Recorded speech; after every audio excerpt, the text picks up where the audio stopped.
Hi, this is Monica Packer from About Progress, and you're listening to The Messy Middle, a monthly series where I share some of my own messy middle so you can see what progress looks like for a real woman in real time. I always begin this episode with the What's Happening segment where I share what's been going on in the Packer household. The biggest thing is the start of school. And if you don't know, we have 5 kids, and this year, each of those kids will be in their own school. So 5 kids, 5 schools, and that equals total mayhem.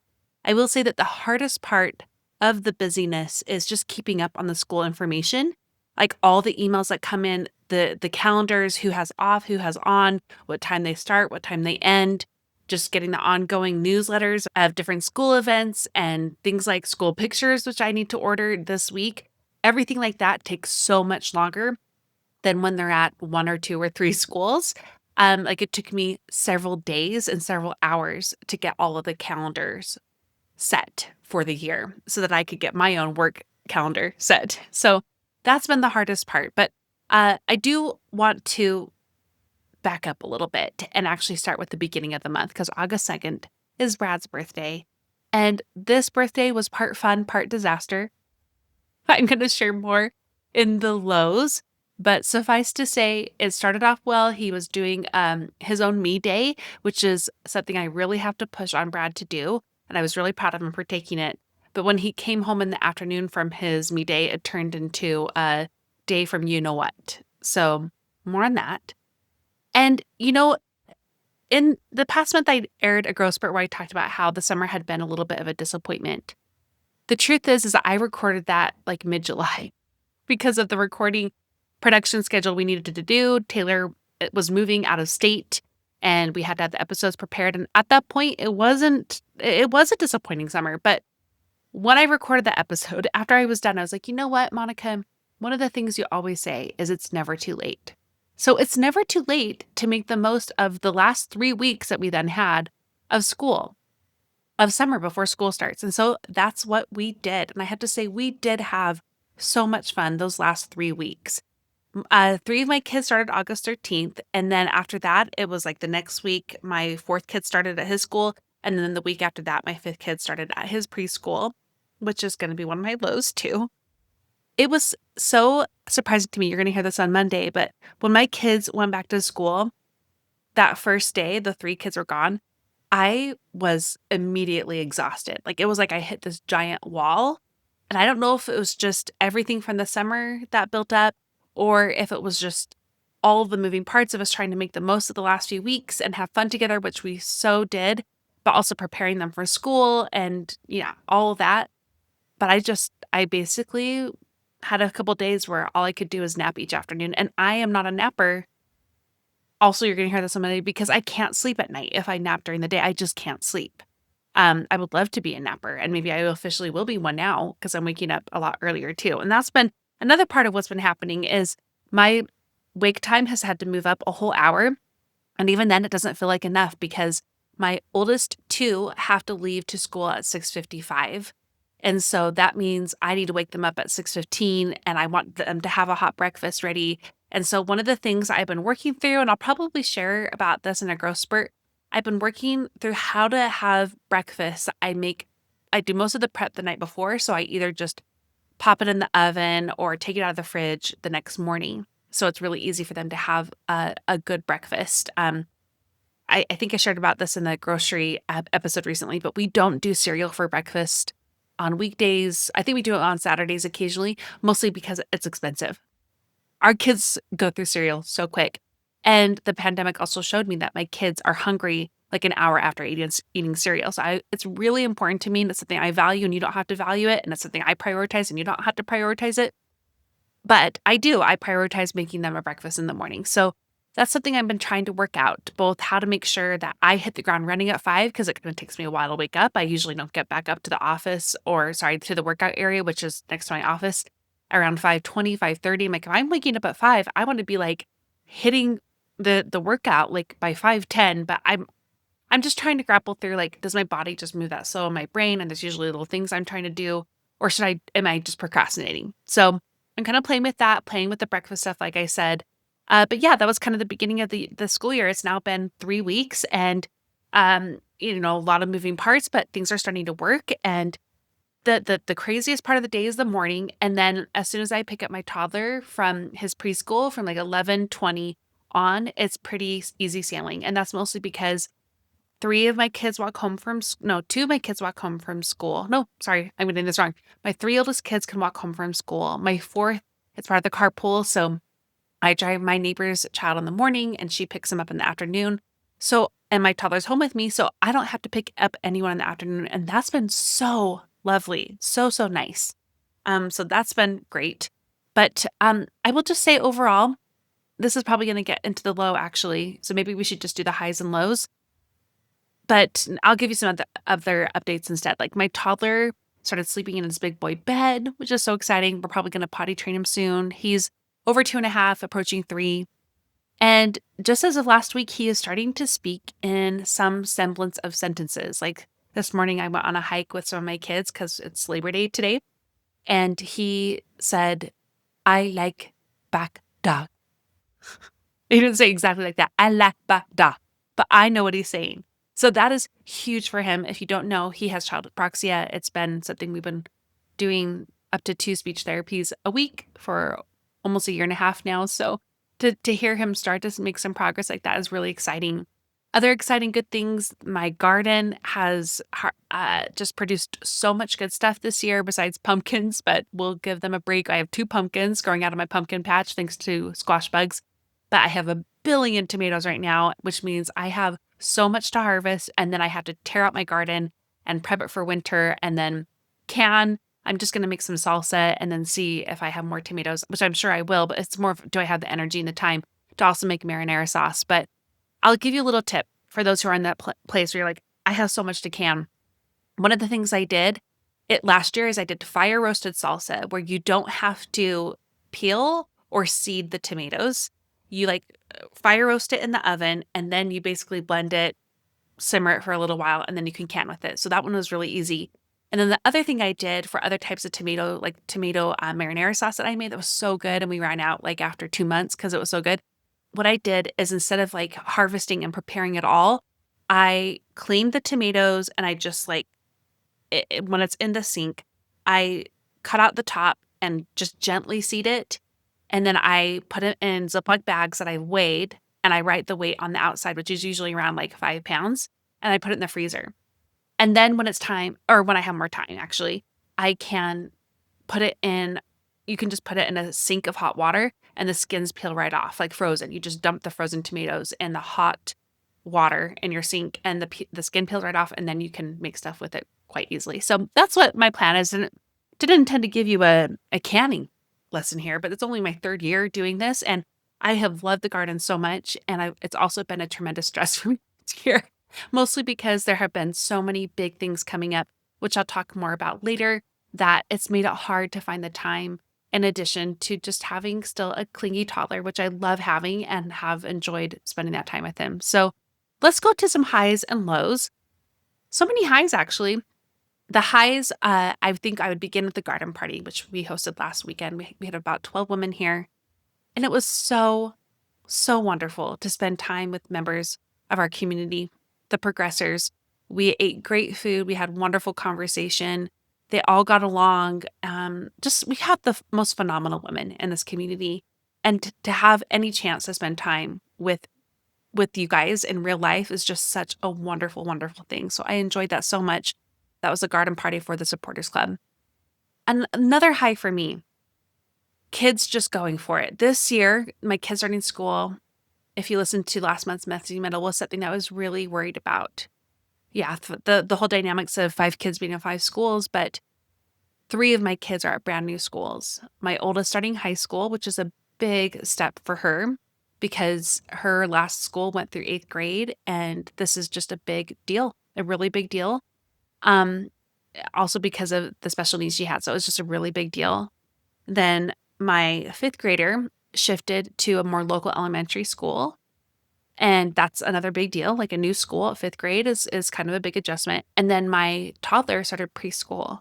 I'll talk more about that. But with that, all that newness and anxiety I had with it, the anxiety they had with it, We did everything we could to begin the year with that positivity and good hope and putting in the work.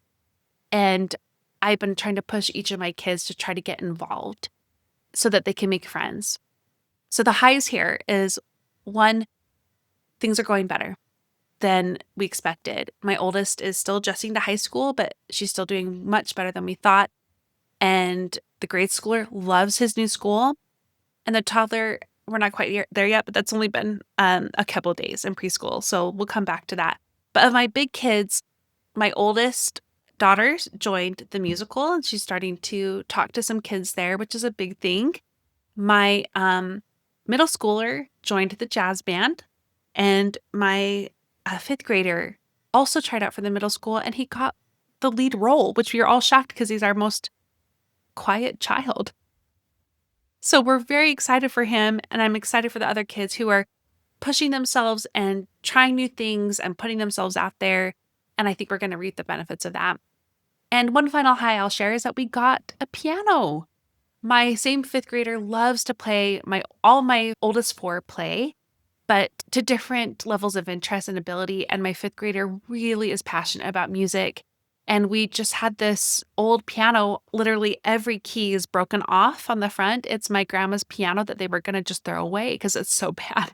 But I was like, I'll keep it. So we've used that for 5 years about. And our piano teacher was like, you really need to consider a different piano, especially for this child who could really benefit from a better instrument. They are expensive if you know anything about pianos. But another piano studio that my friend owned is transitioning to teaching in person instead of at a studio, like she's going to people's homes. So she was selling a couple of her pianos. So we got a Yamaha upright polished black piano that I almost painted my grandma's piano like a glossy black, and I just kept waiting and being scared of it. My sister took that instead. And anyway, we got that, and it's just this beautiful used piano that is in such great condition. I think it's 20 or 25 years old, but it looks so great. It sounds so great. And it's just been so wonderful to have around. All of my kids are really enjoying it. And I am too. I'm getting back into practicing my piano, which is so nice because I didn't for many months. The lows, this is always the longest segment, by the way, what's happening. The lows, let's go back to Brad's birthday, August 2nd. It started with me trying to clean, and while Brad's gone on his me day, I think he went to a movie maybe, and then he was going to Nordstrom Rack to try to get some new running shoes. And while he was there, I just finished getting out of the shower, and my oldest daughter, she runs up and she's like, "Mom, there is water leaking from the ceiling in the basement." And I went down and like the ceiling is sagging in a certain spot and there's water dripping. So, we grab buckets, we turn off the water to the house. My parents come over to give Brad a gift, and it was just total mayhem in that moment when they came, because I was like, the water's leaking in the fridge. Like, I don't know what to do. Brad's not here. And I spent about 2.5 hours before he got back trying to get the fridge out. It's a recessed fridge, like with the nice cabinet covers. And I would actually second guess that if you're thinking of doing it. Maybe not do that, because it was impossible to get out. And I just finally figured out to turn off the ice maker, because I was like, oh, wait, the ice maker hasn't been making ice in a week. Maybe that's it. And it wasn't. So the leak stopped, and it wasn't a huge leak. It wasn't gushing water, but it seemed like for a couple of days, the water was leaking out and dripping to the ceiling. And I made a little hole, and whatever water was in there drained out, and we put, fans on it. And we've since had someone come and repair the drywall, and he said there's no mold, which is good. But I did find our wood floor. The back of the fridge wall is the same wall as the little hallway to our bathroom, and little closet on the other side. Brad and I's.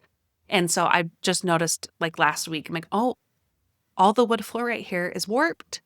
Dang it.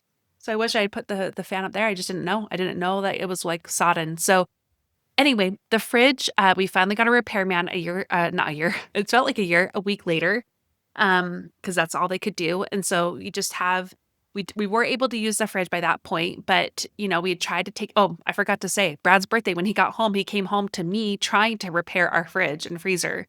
And we both worked on it for several more hours.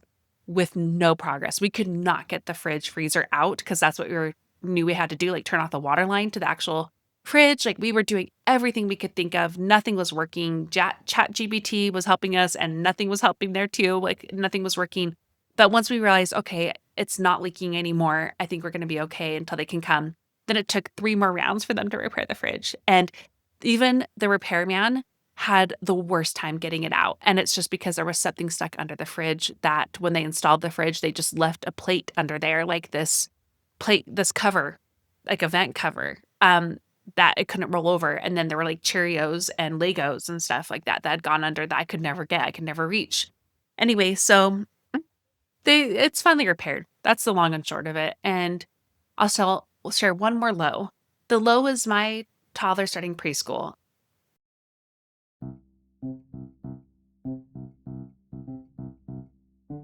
When we lived in the Bay Area, every few months, my 2 girlfriends and I would go to the Cheesecake Factory to eat and talk until closing time.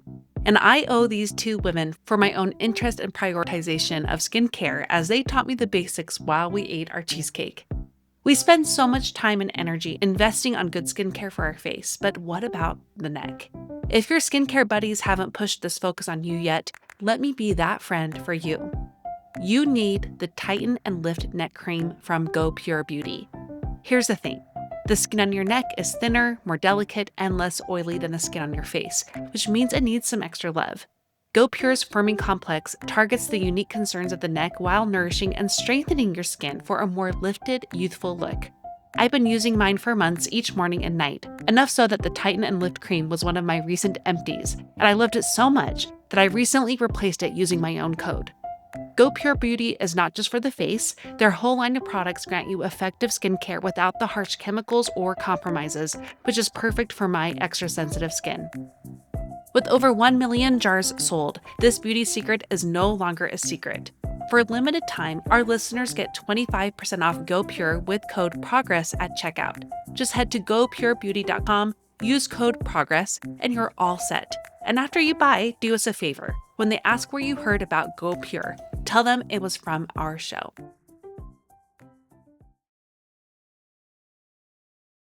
I don't know if I can talk about it. I'm trying to give myself a second here. I don't know if I can talk about it. I have a lot of guilt about it, but also the knowledge that it has to be this way, at least for a little while.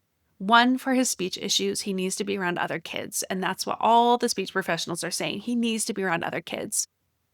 But the guilt for me is, he's starting preschool sooner than any of my other kids. So he'll have less time with me than my other kids have had.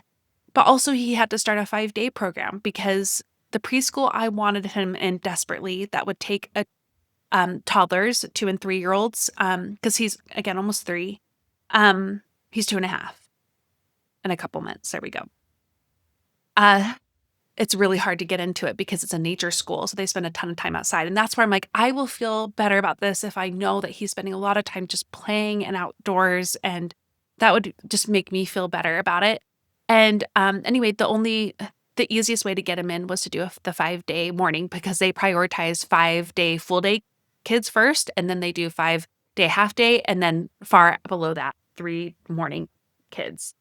So he's in 5 mornings a week. So it was a lot for me to wrap my head around. I have no judgment whatsoever to what people have to do, whether they have to do full day daycare or want to do full day daycare like right away.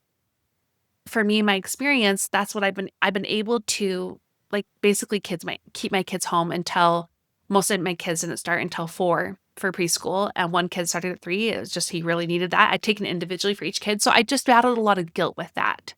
Anyway, so taking him to preschool was the hardest drop-off I've ever done for any of my kids because he is so little and he can't communicate. And I'm like we met with the teachers before. He's been there several times to tour and to get used to it and all of that. But I give these teachers the morning of all these laminated papers of different signs of sign language that he uses that are the most common words he uses. We also give him the laminated bits of papers for him to choose between different things if they know he wants a drink, but he's getting really frustrated because he can't tell them what kind of drink or food or toy, so he can point at different things. And, he's screaming and it's awful, and I just went home and sobbed and sobbed. I didn't even get any work done for that 3.5 hour or 2.5 hours after I got back. I just couldn't, and I'm proud of myself because I let myself feel all the sadness. Then what was really hard is I went back to pick him up, and, I look into the classroom and he's happy. He's getting a book read to him, but as soon as he sees me, he bolts to me and runs and jumps into my arms, and I pick him up and he immediately says, "I saw," and he signs crying, "I saw." And that just about killed me. So the next 3 mornings, Brad took him to try to make it easier for us. I took him the fifth morning. I'm like, I don't think that's actually good for him. It's just so hard. But whenever I come to pick him, which is what has been every day, it's been 5 days, my friends, he is happy. And yeah, I just been processing this a lot. Brad is talking me off the ledge because I'm like, we got to at least put him down to the 3 mornings. And I don't think they're going to let you. Like, you may not be able to even have this preschool if you don't take the 5 morning. Brad is insistent and good and saying you've got to give it at least 2 more weeks, and then we can push for that if it's just clearly too hard for both of you. So that's the current plan. That's been a low for me. It's just navigating all of that has been surprisingly difficult. And I knew from an earlier, like even when I got pregnant with him, I knew that he would have a different experience than my other kids. He's 5 years apart from my next oldest kid. That's one. With my other kids, I worked only during nap time and after bedtime. And this one, I needed to hire a babysitter for 9 hours a week. So that's another shift. And I also knew that he would likely have to start preschool younger, but I just didn't know quite this young. So anyway, it's been a lot to navigate. And I will say, if him already speaking in some more sentences today is part of the benefit, then I know we're doing the right thing for him, and hopefully the right thing for the business too. Because let me tell you, this is my first time in 14 years, and I'm sure for many of you it's been longer, where all of my children have somewhere to go for part of the day every weekday. And I have always fit my work in the cracks of my days. Even when I had that babysitter for 9 hours, 6 to 9 hours a week, which I did off and on while after he was born, I didn't do it consistently because I couldn't afford it certain times. But even when I've had that, I've always, like, I still work on the weekends or after they go to bed or whenever I can get a second. So to have a little bit more dedicated time will, I think, help a lot with my own workload. So my friends, that may have been the longest What's Happening segment we have ever done. I have ever done. Let's now do the DSL update. The DSL stands for the Do Something List. This is one of the biggest things in our community and has changed hundreds of women's lives, starting with my own. And it's a way for us to explore what it looks like to feel like ourselves, to find fulfillment in everyday life. You can check out my current Do Something List for this year, and a free training as well is linked there at aboutprogress.com/MonicaDSL2025. And we will link the training as well separately. So this month, I hosted a gals night. I can check that off. I'm going to count the garden party as the gals night. The kids, all of us except the baby. Yeah, we got a babysitter for the toddler. I still call him the baby. For our youngest, we all went to a local community production of Newsies, and it was fantastic, except I will say, I'm sure they need like a 50 grand new mic system, because it was so hard to understand what any of them were saying or singing, but the quality was so good. I was so impressed and can't wait to go back to another one. I read lots of books in August, and you should listen to the book report this week for my more personal podcast. That's my private premium ad-free podcast for besties and Ride or Die members of the Supporters Club. I will share way more about the books there.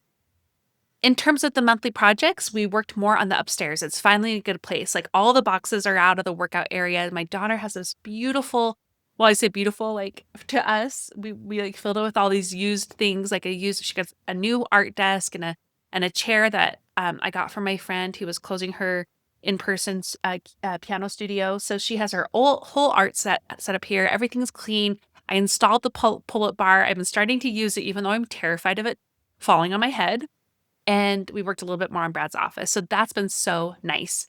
And also flower bouquets. Like, I have been making them and just loving them so much. And now my flowers are all almost dead. So I'm glad I made it last.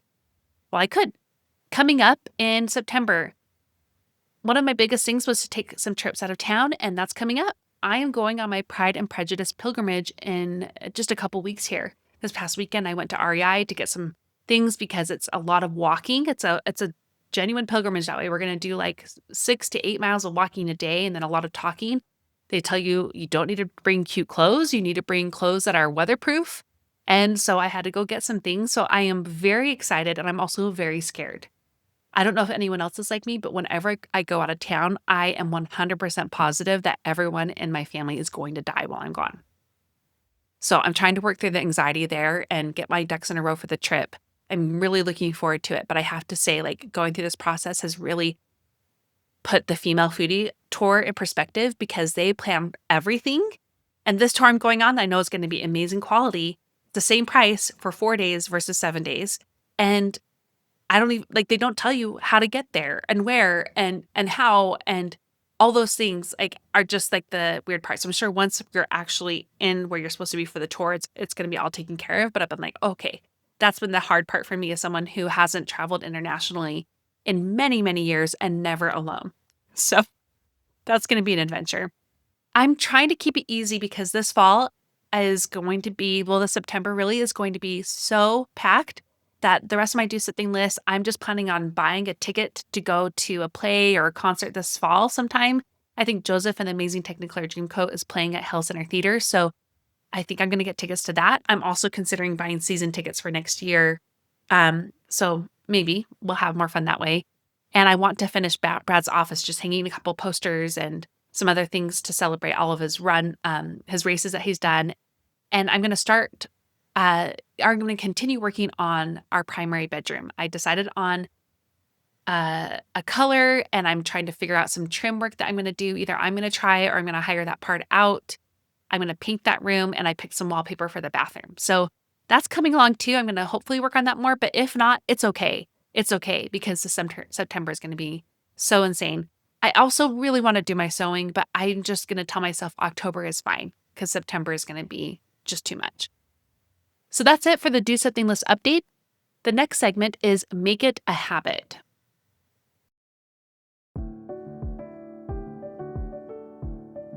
I made 10 big personal goals for 2025, and one of them was to follow through with our plan to build up financial security.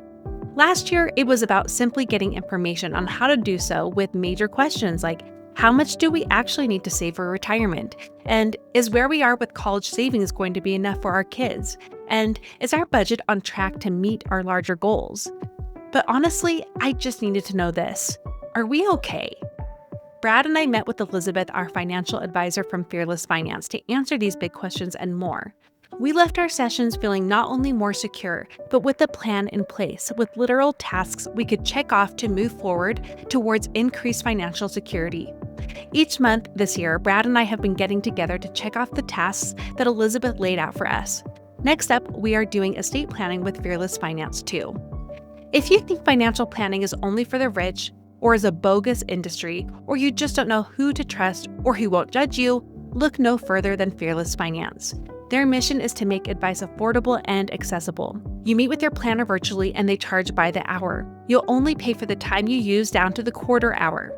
Whether you're looking to pay off student loans, buy a house, or just want to make sure your finances are okay, they can answer your questions.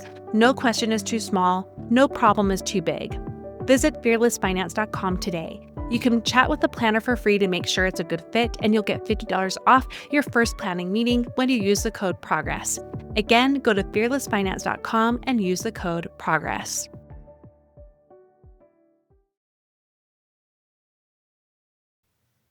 In this segment, I share a habit that's going well and not going so well, but instead I'm going to share a habit that I'm working on. And this is part of the working on things kind of episode series that I've been doing on more personal. I've just done 2 of them where I share something I'm working on in real time. The thing I'm working on is the morning routine. As I shared, I have to wake up now instead of 5:30, which I was doing before, or 5:30 or 6 this past summer. I have to go back to waking up at 5, but even then I got to get better at hitting the ground running. And the other things I talked about getting my kids up and getting them to their school before I have to get the other kids up and getting them ready and fed. And Brad is taking them to school so I can just jump right into work if he's able to, which is hopefully most days. Because at 8 a.m., I have 8 a.m. to 11. That's my work time. So that means I need to be ready or at least walking on my treadmill and working at 8 a.m.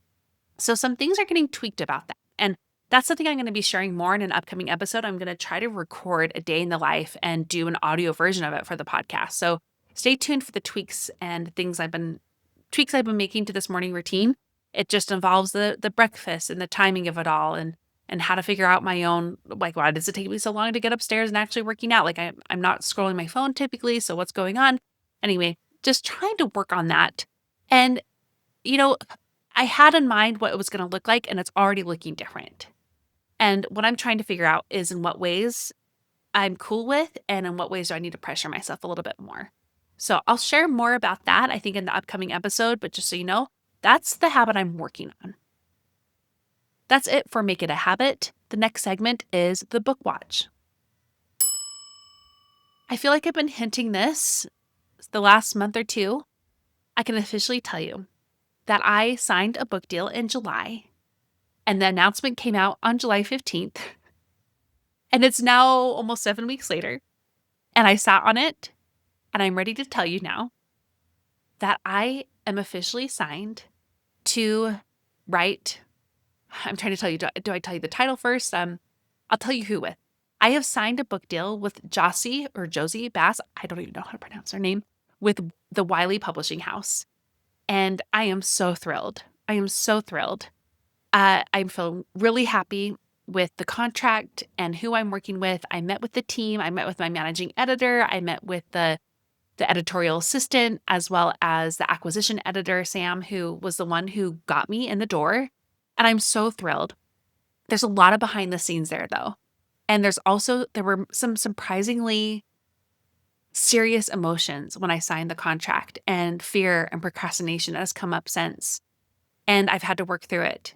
And I share all about that in the newsletter that I have created for the book launch committee, which I would love for you to take part in. Go to aboutprogress.com/book committee. And in the most recent newsletter, I share what happened when I signed the contract and how I was feeling and how I've been working through it and where I'm at now with the book and what I think about my advance and when things are coming out and some other hopes I have about the marketing of it and some behind the scenes with publishing in general. So I share way more about why it took me almost 7 weeks to share. And the nutshell is fear, but I'm working through it. And now the book is 75% complete. So now let me share the title. Are you ready? The title is Happy Habits. And that was the title that I knew as soon as I decided I was going to write a book November of last year while I was on my walk in Thanksgiving. I share more about that in the newsletter too. That was the title from day one. The subtitle is A Revolutionary Blueprint for Women to Create Life-Giving Habits That Last. And we've toyed with a couple other subtitles. So that may change, but right now the for sure title is Happy Habits. And they say in the announcement that it's going to be published in 2027, but what we have is fall 2026. So I'm really hoping that can even be moved up a little bit within fall. So stay tuned. It is such an exciting thing, and I am so honored and thrilled. I know so many people want to write a book, and the fact that I get to do that with a traditional publishing house is not something that I just take flippantly. In fact, that's part of why I felt so many mixed emotions when I signed the contract, because it was sudden dread and overwhelm about if I can actually pull this off. So again, I share way more about that in the newsletter. If you want to, the book launch committee's newsletter rather. So if you want to join that, go to aboutprogress.com/book committee. And that's where I'm going to just keep sharing. Hey, you get the first dibs. You get all the news. You get all the tea spilled. And you're going to be able to see the cover first. You're going to get the publication date first. And some of you will get to be advanced readers, all those things. So what a big thing. Happy habits. Can't wait. That's it for the book watch. The next segment is what I'm loving lately. Let's start with something I stumbled across, and it was Ben Platt's cover of Diet Pepsi by Addison Rae. I actually didn't know who Addison Rae was. I heard about the cover before Addison Rae, and I listened to Addison Rae's album, and I thought it was fine. But Ben Platt's cover of it at a live awards show was so good. I've listened to it over and over and over and over. So if you need to pick me up, listen to that, especially if you love Ben Platt, which I do. He was the lead in Dear Evan Hansen, just phenomenal. He's has such an crazy good voice. So Ben Platt's cover of Diet Pepsi. Another one, Tucker Neck dresses. I have stocked their dresses for literal years, and I finally pressed checkout on a sale they were having, and I got 4 dresses, 5 dresses. Oops. Um, they are amazing. They are amazing quality. And part of why I got the dresses is because I'm hoping some of them can be used as part of the book press and what I'm going to be doing with that. And actually, 2 of them, one that came, I was like, I am saving this for the book launch party. This is it. This is the dress. And then I have a couple others that go really well with the headshots I'm going to be taking in a couple weeks here and stuff like that. So some fun things there. Tucker neck dresses. I would say they're worth it, but I still don't know if I'd ever pay full price for them. But even on sales, they're not cheap, but they are really great quality. And then another thing I'm loving lately, which is new. In fact, I'm going to be leaving after this call to go do a pickup format, Sam's Club. Now, Rachel Coons, who I learned a lot about saving money on groceries from, talked about how Costco is the devil. And I was like, I'm sorry, I love Costco and you can pull it from my dead cold fingers. But guess what? I am tired of Costco because it is so expensive, even though you're getting such great deals. And I'm really careful when I buy there. When I go there, I really feel like I'm only get what's on my list. But what has really done me in is just the process of shopping, loading my cart, putting it on the checkout, putting it back in, loading my car, taking it all out. It is, I have begun to dread it with every fiber of my being and the price at the end. So this week I signed up for the Sam's Club membership, the $50 version, because they have one more expensive. I am testing it to see if the pricing is cheaper and if the ease of just driving up and getting my order put in my car is worth it. And I can already tell you that my order was about $100 to $200 less than what I've been spending at Sam's Club for like almost all the same items. They do have a few things that were not in stock that I will likely have to still go to Costco for, but they're still near to each other. So I thought for now on, what I'll do is after this month, I'll go to Sam's Club to pick up my offer or my order. Then I'll go to Costco to get the very few items that I can only get there, like the flour and the late July chips and the plain yogurt. For some reason, they didn't have plain yogurt at Sam's Club that I was going to. I think that's about it. Like everything else was there. I'm very picky about my meat. So I'm testing their grass-fed beef there, and I'll let you know if it compares to the grass-fed beef at Costco that I love. And the thin sliced frozen chicken at Costco is so good, but I didn't need chicken this month, so I'm not going to try that this month. But I'll let you know. I only go once to a bulk store a month, one bulk store visit a month. So anyway, so far I'm like, oh, wow, this is great. And after this, I get to go do the pickup, and I think it's going to change my life. So for the money alone, I think it's going to change my life. But for not going in and doing all that stress and getting people staring at me and having to get double carts on the way out and it just being so much work, I think it's going to change my life. And the cool thing about it is I checked into it and they have a very strict no tips accepted policy. So you don't tip the people who load your car, which for some reason is a big relief to me because I'm always like, should I tip? Like I try to tip everybody pretty much. Like I even tipped like the repair guy who came and did my fridge and the handyman who came and fixed the drywall from the same incident, stuff like that. But anyway, I'm already loving it. So I'll give you updates on how that goes. That's it for what I'm loving lately. Let's do what's on my mind. In this segment, I just share what's on my mind. It's how much is going on this September. I have my international trip in a couple of weeks, but leading up to that, there's so much that needs to be done in order for me to be able to be more present because they don't want you to be busy there with other things. And if I have a spare moment, I'm hoping I can use that to write the book. But the More for Moms conference is coming up.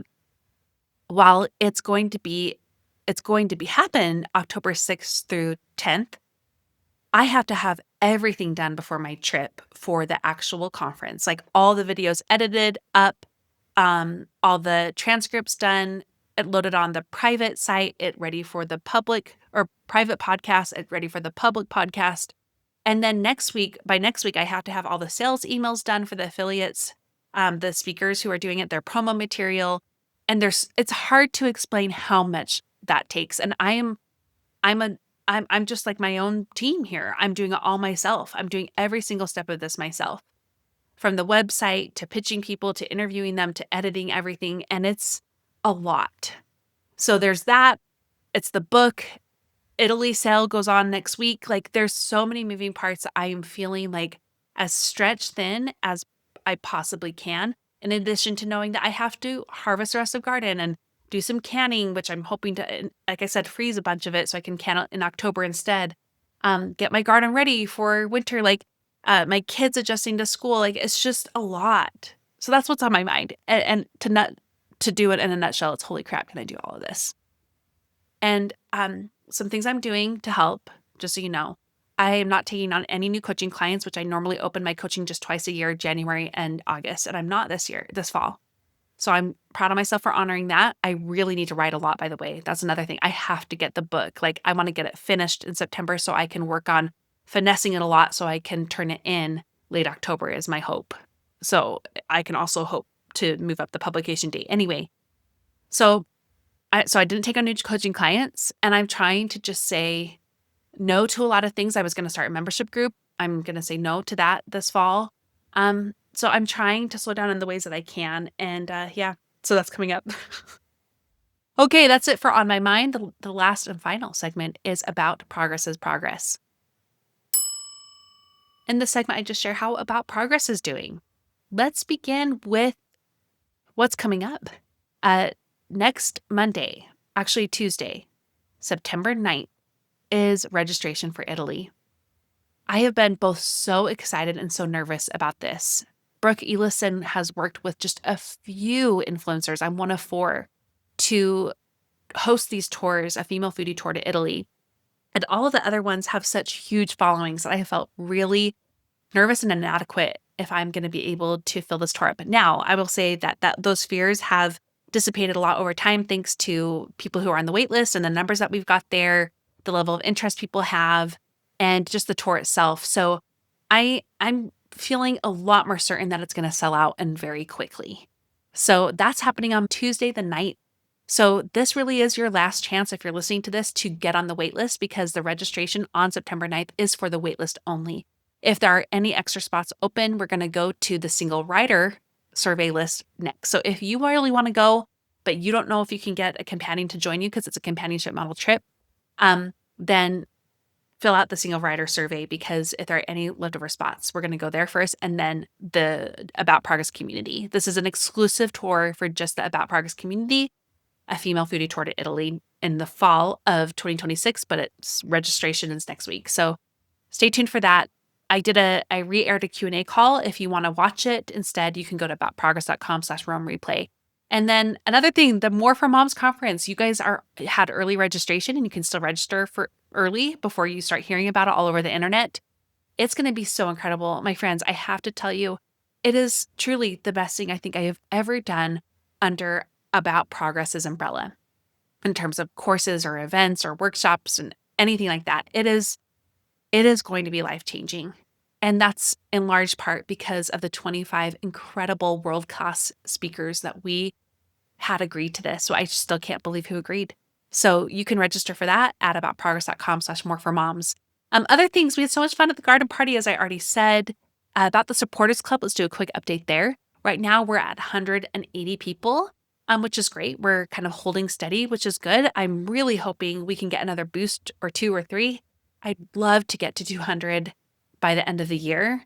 That I think will be really affirming that the supporters club can keep going too, because the supporters club right now is helping pay for my childcare so I can work. So if you would like to join the supporters club, you can go to aboutprogress.com/support. And we've had some fun episodes. As of airing this, we will have most recently had another deep dive on MLMs. And it was so intense to prepare that, and so fascinating and so connected to everything we talk about in this community in surprising ways. So check that out again at aboutprogress.com/support. And before we go, I want to share the review of the month. This came from Brooke Danielle 77, and it says, "About Progress is one of my favorite podcasts. Monica is so warm and relatable, as well as informative and inspiring. Her honesty, vulnerability, and encouragement are like a breath of fresh air in a world that often pushes perfection over progress. Each episode leaves me feeling motivated to grow without the pressure to have it all figured out. Thank you for sharing this wonderful podcast. Thank you, Brooke Danielle, rather. It means so much to me. We've just had a few reviews left this year. So I would definitely leave a review now, because if you remember, each fall we do our anniversary giveaway, and I pull from the reviews left in the current year. And the giveaway is on a rolling basis. So when I start the giveaway, there's a much smaller field of reviews to pull from. So you are way more likely to win something, and they're all great prizes. They're usually my favorite things. That's what I've done the last few years, and that's my plan for this year too. So if you want to support the show and be more likely to win in the giveaway, leave a rating and review on Apple Podcast specifically, because that's what the giveaway is going to be on too. Thank you to Brooke Danielle again. If that's you, email me at hello@aboutprogress.com, and I'd love to send you a thank you gift. And hey, she could get a thank you gift from me, and she could win in the giveaway too. Oh my goodness, friends, that was a long and intensive More for Moms. Thank you for letting me be honest, to share my perspective, where I'm struggling, what's going well, what I'm worried about, what I'm excited about. A mixed bag, but an exciting bag all the same. And that's life. And I know I have so many opportunities and amazing things happening, and I'm so grateful for it all. I really feel like we are so close to a major tipping point as a community, and I am both anxious and hopeful that that's the case. Thank you for being here, for supporting my work, and for listening. That's it for the messy middle. I hope in listening, it gives you the courage to lean into your own messy middle today.